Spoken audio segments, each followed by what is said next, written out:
So a bit of a background about myself. I did my BSc in chemistry, three-year program. Liked science, wasn't really sure what I wanted to specialise in, knew what I wasn't, but wasn't quite sure what I was. I knew I liked forensics, but when I left school, there was no forensic science program in Australia. That was a few years ago now. There's quite a lot now, but the closest that I could do was a biochemistry degree, and I went, well, I don't really like biochemistry, so I don't really know what to do. So I did a chemistry degree. From that, kind of went, well, yeah, I kind of like that. So I met a new academic that came to Curtin back in 2006, and he was a forensic scientist or an analytical and forensic chemist, and he said, why don't you do your honours in forensic science? And I went, yeah, that kind of sounds like me, that's what I want to do, so that's what I did. I did my honours in forensic science, absolutely loved it, went on to do my PhD in forensic science as well. Currently, I work at UWA in a completely different role, and I'll tell you why that is a bit later on in my talk. But I'm actually a unit coordinator and a lecturer at the School of Indigenous Studies at the moment at the University of Western Australia, which is a fantastic role. I absolutely love it. Completely not related to forensic science, but as I said, I will tell you why that is a bit later. So that's me. But how did I get to that point? Well, I went to year 12, went up to year 12, did my TEE, which is not even called TEE anymore. I think it's called ATAR, is that right now? Is that what you do when you get to year 12? Yep, some nods, good. It's called TEE when I did it, so that's showing my age a little bit. Went, yeah, I kind of want to go to uni, but like I said, didn't really know what I wanted to do, so I actually took a science program at Murdoch Uni and went, you know what, I hate it. I hate it. I don't like it. I'm not enjoying it. So I left, so I quit. And I did typical kind of first year uni thing. I worked in retail, popular for girls, worked in retail, worked in a few bars, went, yeah, it's kind of all right, don't know.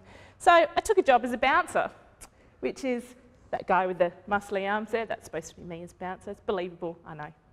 Then in 2002, I heard about Curtin University offering a forensic science program.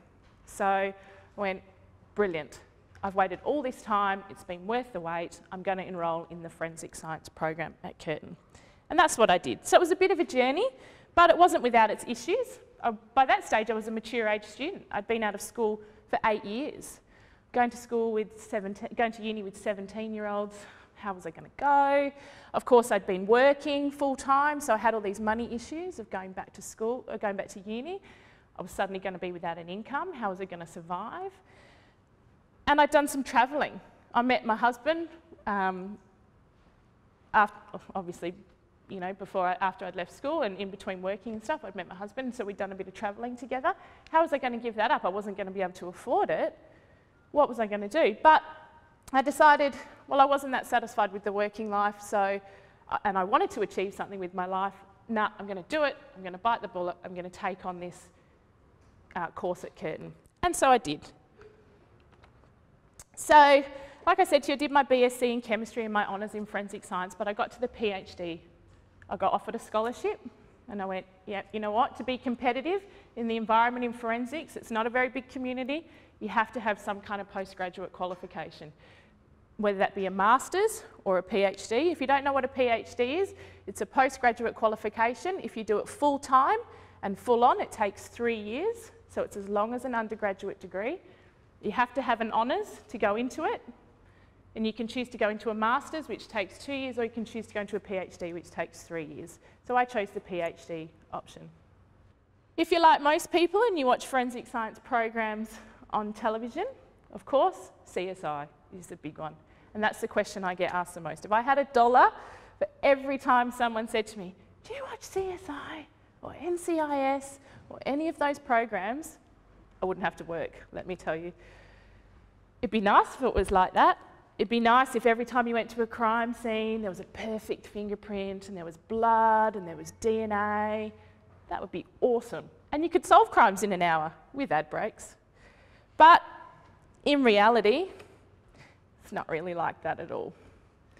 That's me in the lab with my friend Renee. We did our PhDs together looking kind of a bit nerdy. You know, you got your lab coats on, you got your safety glasses on. The analytical instrumentation that you get to use, it's not state of the art. It's good, it works, don't get me wrong. It's not like what you CSI when you see them press the buttons and they get all these holograms in front of them and they move their screens around. You dream about stuff like that. And most of the time, experiments don't work, you've got to repeat them. It's hard, it's hard. So it's not like that in real life, like CSI. What was my research? Well, you saw from the title, decomposition and time since death.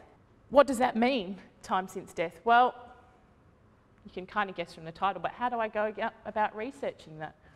Well, and why did we research it? Well, post-mortem interval, as it's also known, is one of the big questions in forensic investigations. How long has someone been deceased? Whether it's a homicide or a suicide or something like that. How long have they been there? It's a really, really difficult question to answer. And why do we want to answer it? If we've got two suspects and we can eliminate one because we know approximately how long a person's been deceased and that person might have been away 2 weeks ago, we can rule that person out. So it allows us to include or exclude potential suspects and witnesses. Gives us a time frame for reconstructing things. Lets us know what that person's movements were up until that particular point. And it gives us a focus for our investigation. So if we can narrow something down to a week or 2 weeks, there's no point in searching over 6 to 9 months or a year. We can narrow our investigation down to a really short amount of time. So it's a really, really fundamental question in a major case in forensic science. What kind of things do we look for in post-mortem? Well, the things that we know are that there are physical changes that go on in the body. There's also chemical changes that go on in the body after you die. So obviously post-mortem is everything that happens to you after you've become deceased. So we know their physical changes, we know their chemical changes, and we know that they occur in a very predictable order. Okay, so that's one thing that we can look at. The biggest thing that affects our order of things is the environmental factors. Things like temperature, rainfall, humidity, the insects that are around. All of those things affect how fast, how quickly or how slowly your body changes after you die, which makes it very, very difficult to interpret a post-mortem interval. Because the weather in Perth is very different to the weather in Karratha. It's very different to the weather in Melbourne, very different to the weather in London. So all of those things make a massive difference. Makes it very, very difficult to have a uniform set of standards that I can use in Perth, that I can then get a forensic scientist to use in Melbourne, that I can get someone to use in America or in the UK. It's very hard. So, what sort of things happen to you after you die? In the early stages, which we classify as being the first couple of hours after you've become deceased, we have alga mortis, livor mortis, and rigor mortis. Rigor mortis is probably the best known one, where your body becomes very rigid and stiff, and then it relaxes again. So these are the very early stages of post-mortem interval. You can see my nice pig up there. Can you all see that? I apologise, there is some probably slightly squeamish pictures in this talk. I should have said that at the beginning. Yes. That's my pig. They all had names. Mid stages, cell autolysis, where your cells start to self-digest and they break themselves down. Microbial activity, and you go into what's called a bloat stage. So you go from looking like you're sleeping, like Sleeping Beauty, to being quite swollen. You look, yep. Was the pig killed for this experiment, or Yes. was it going to die anyway? No. Some of them we used, I'll talk about the pigs in a minute, some of them we used adult-sized pigs and they were slaughtered purely for the research. We also used some newborn, stillborn piglets, and they obviously were stillborn, so they were deceased anyway.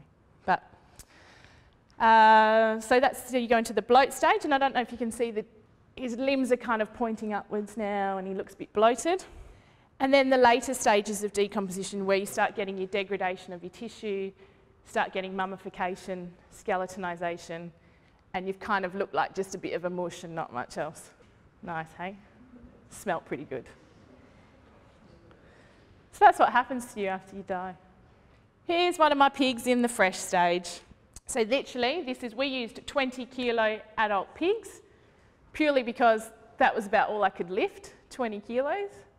They're heavy and they're awkward, they're dead. It's like a lump of, nothing. So we use pigs, and the reason why we use pigs is in Australia you're not allowed to use people. You're not. I asked. There were some first-year students, I tell you, that were getting on my nerves that year. No, I'm just kidding. You're not allowed to use people for ethical reasons, obviously. In America, you can. Some of you might have heard of the Body Farm, which is in Tennessee, and they do a lot of forensic research. They do a lot of this type of research at the Body Farm, which is in Tennessee. You can actually donate your body to forensic science. You have to pay your own shipping costs to get there. But in Australia, you can't. You can donate your body to medical research, but not to forensic research. You're not allowed. So the closest substitute that we can use is pigs. Why pigs, I hear you say? Why not monkeys, which have the closest DNA? Well, because pigs are relatively hairless, like people. They actually decompose in a very similar way to people. The arrangement of their organs internally is very similar. The fat and protein content in their body relative to their body size is about the same as people as well. So they're going to decompose in quite a similar way. The closest that we can get, monkeys have too much hair. People have used sheep and cats and dogs and things like that just to see how it goes, but similar sort of issues. So pigs are actually the closest substitute that we can get in terms of, aside from the DNA thing, in terms of the fat and protein and the hair on the body and things like that. So we use pigs. So this is one of my pigs in the fresh stage of decomposition. Now the reason we've got it sitting on a rack like that and not on the ground, on soil, you wouldn't find a crime scene like that. Someone's not going to be lying on a rack on a tarp. It's never going to happen. Normally, well, not normally, I shouldn't say normally, people would on the ground. But the reason we do this is the pH of the soil is actually another factor that affects the way you decompose. So if we can control at least one factor, we can't control the weather, obviously, but we can eliminate the soil. So we got rid of the soil, just to purely see what was coming out of the body.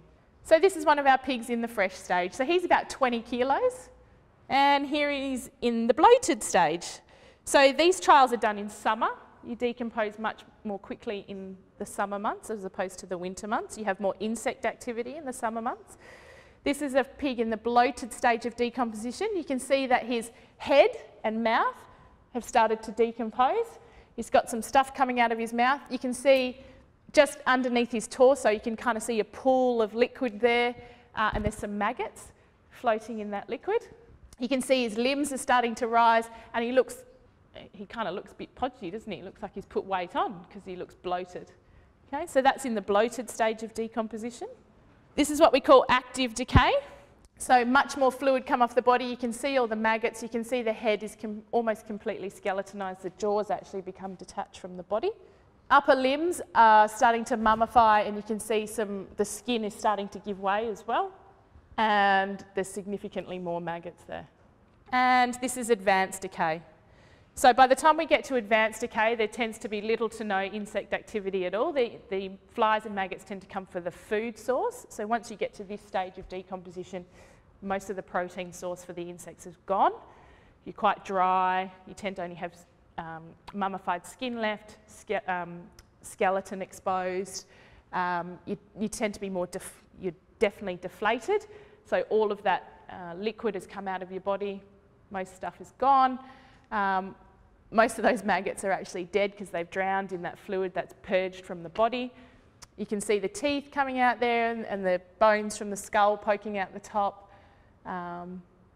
It's pretty nice, hey? Tasty? Interesting.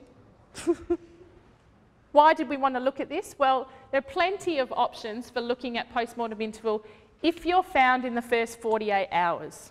So we can look at the body temperature. And I know because I've watched NCIS, I know that the medical examiner sticks his thermometer in and he goes, yes, body temperature's this much, they've been dead this long. And it's only a couple of hours.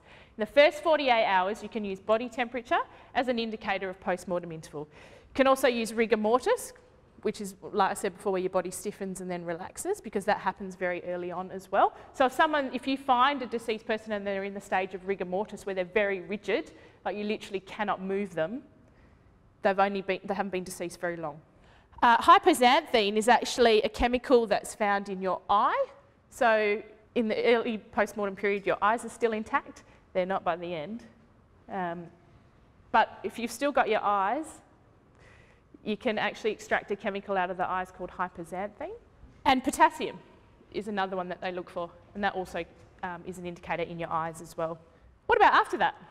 If you found a body like that, or if you found, it's not really a body, is it? If you found that, can't use body temperature, it's got no eyes, can't use hypoxanthine or potassium, can't use rigor mortis, what do I do now? How am I going to estimate post-mortem interval from that?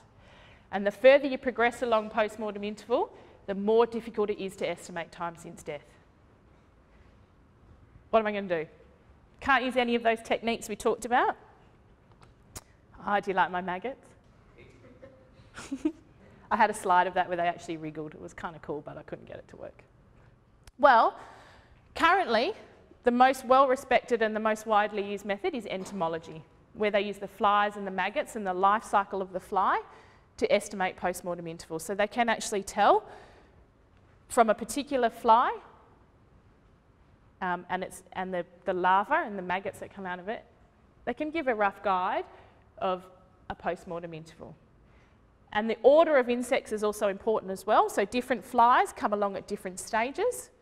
So we can see if you've got a particular fly, it comes before that next species of fly. I know it's not as progressed as far along as that, but maybe it's this one.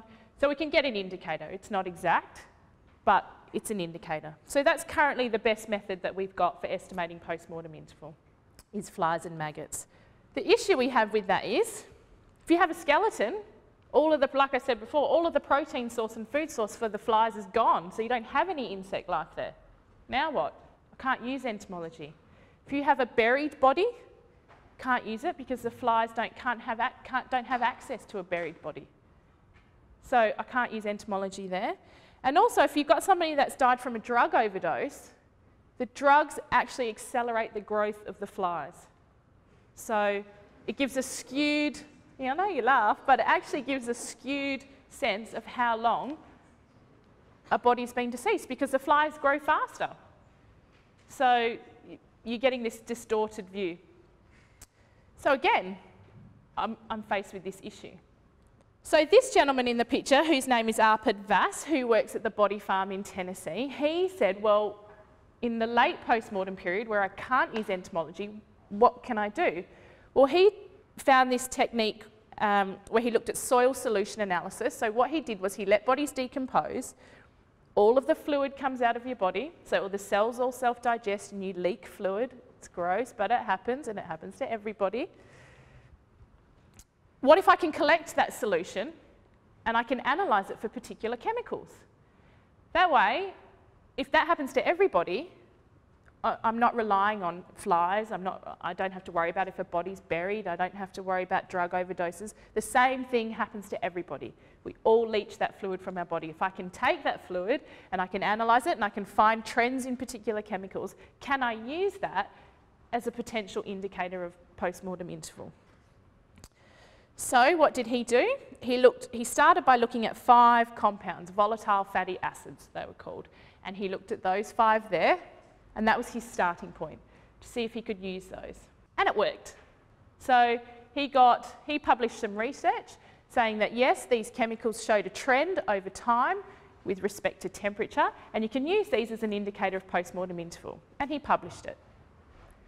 And he's now a well-respected expert in terms of decomposition. He's since moved his research on, but his research is still the starting point for a lot of people's research when they go into this area.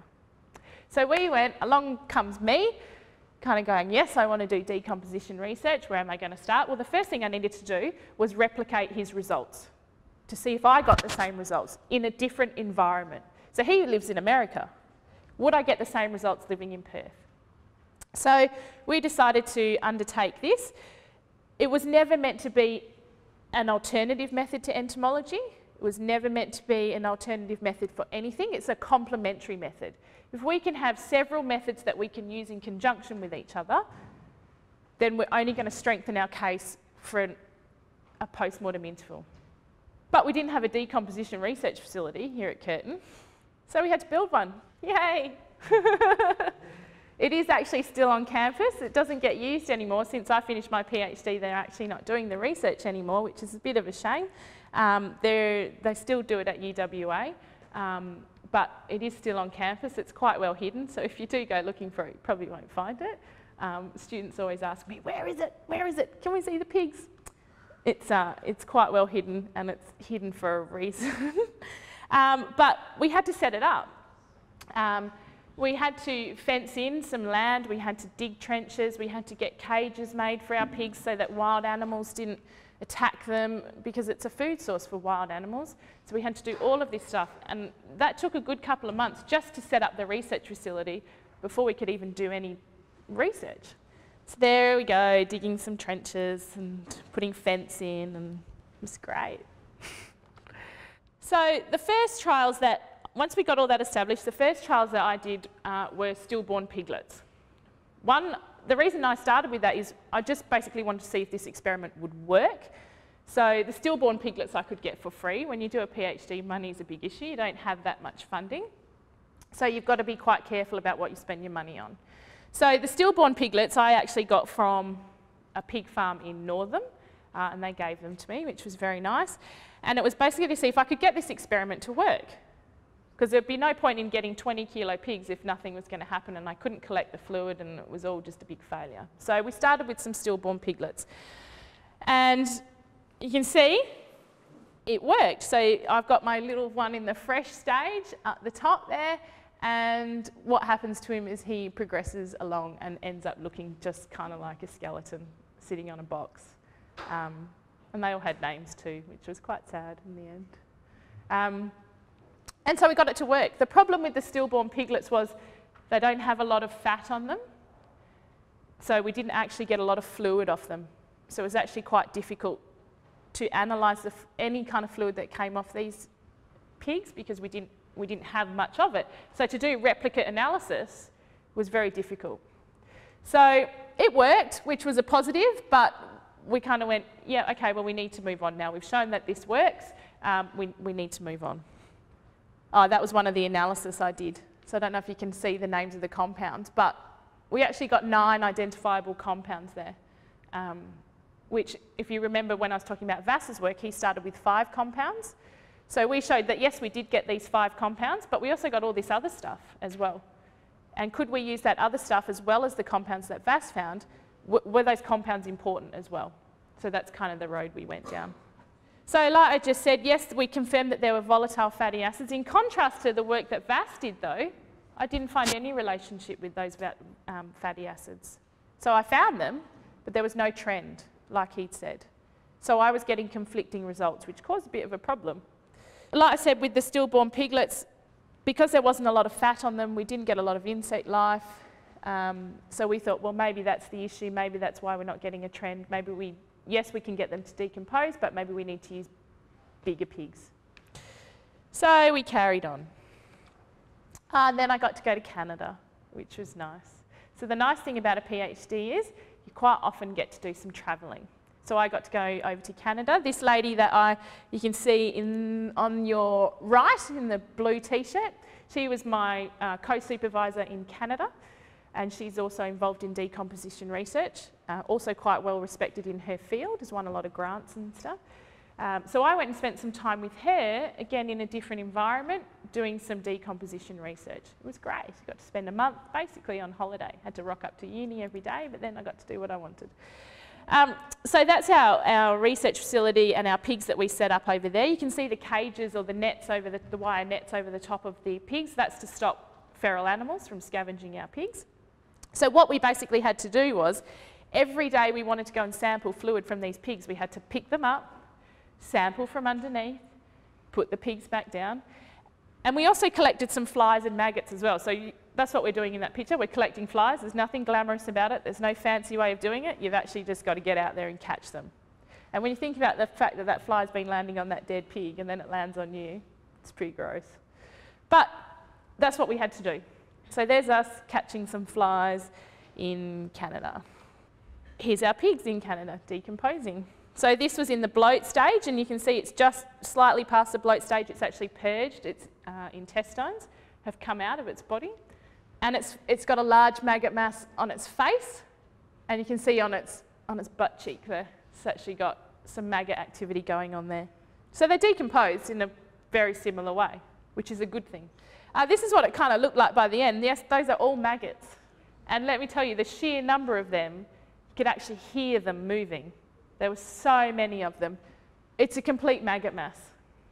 And that's what it looked like once there was no food source left for the maggots, and the maggots all migrate away, and that's what was left. Basically just a mummified carcass of not very much. Can't really make out anything there. But we had this issue, like I said, about post-mortem interval being really difficult to estimate. These were two pigs that were metres apart from each other, and the difference in decomposition, in the rate of decomposition. So you can see the one on your left is a complete maggot mass. Very, very advanced decomposition. Not going to be very much left of that pig by the end. The one on the right, and these photos are taken on the same day, pigs that are not very far apart from each other, maybe 5 metres, in the same environmental conditions. And the one on the right, relatively still intact aside from its head, which is a big maggot mass.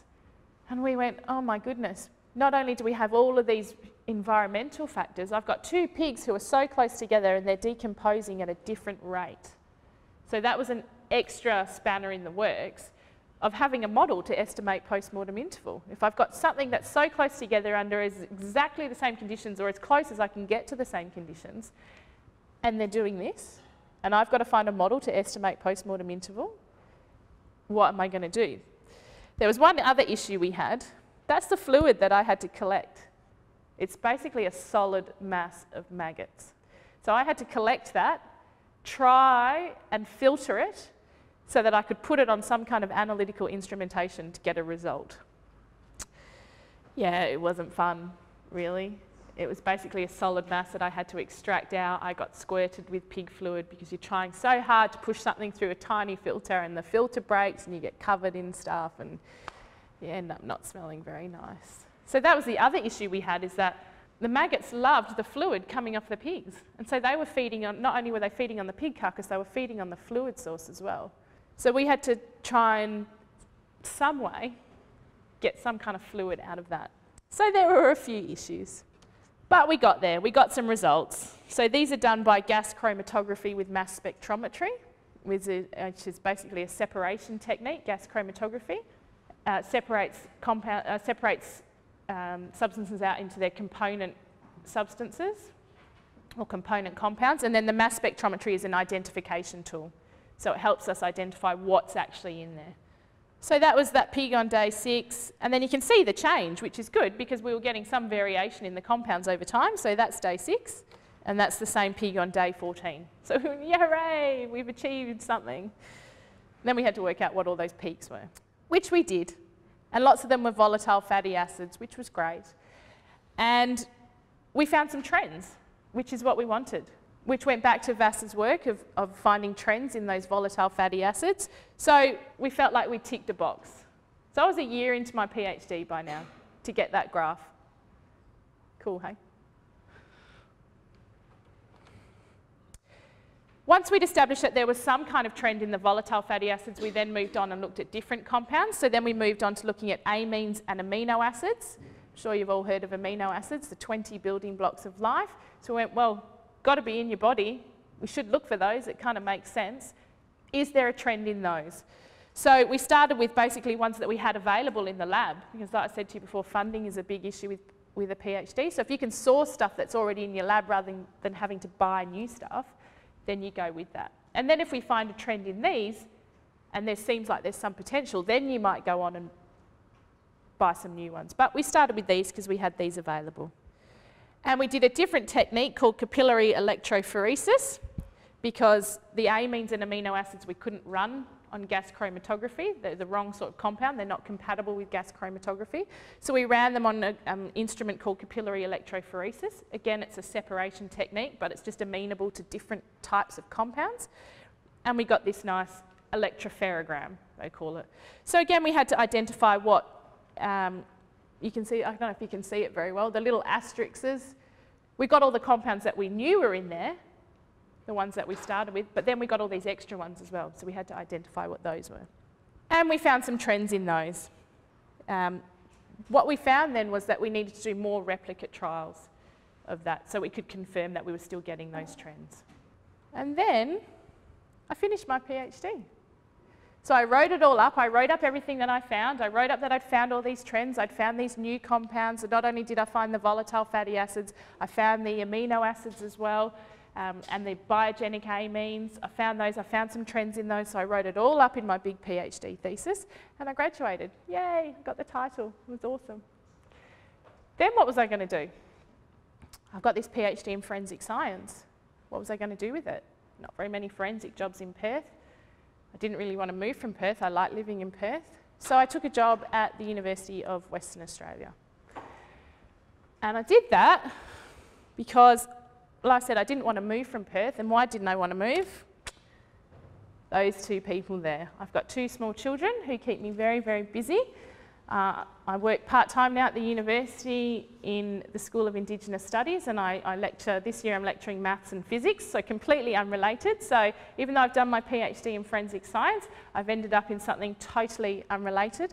Will I go back to forensics? Of course I'd love to. I would love to. But at the moment, these two keep me pretty busy. They're only little.